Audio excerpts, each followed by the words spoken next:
څوک دا اعتراض وکړي چې لکه په جمعات کې خو د نبی علیه الصلاۃ والسلام پکې نه نو تاسو پکې ولې لګوئ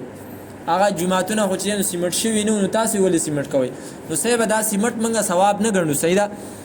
او دا پکې د پکې د لاندې مونځ کول موږ دا نه یو چې چا د پکې د لاندې مونځ وکړو نو د هغه په مانځه کې چې 15 درجه ثواب زیات یا 20 درجه ثواب زیات دی نه دا خو د دنیا اسباب دي ته خو الله تعالی اشاره کړې و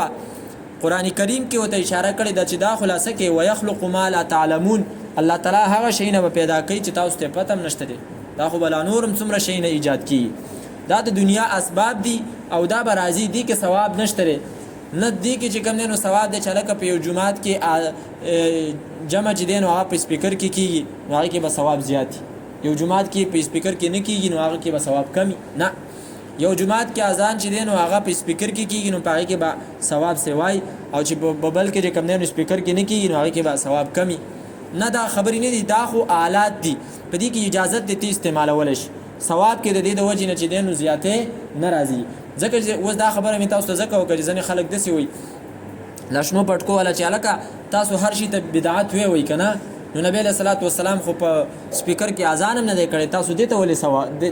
دا ولې جایز وي د کې دې ته ولې بدعت نه وي نو سبا بدعت کې دوه شي نه یو چې هغه کار ته نوې ایجاد کې دویم هغه ته دین وي نو چې کم یو شی هغه ته چا دین و نه ویلو او هغه چې دینو نوې ایجاد شو او هغه کیږي مثال په تور باندې سپیکر دي نور چې کم دینو هوایی جهازونه دي نور د دنیا چې کم دینو د ټیکنالوژي چې څومره شي نه دي عام د رفت اسباب دي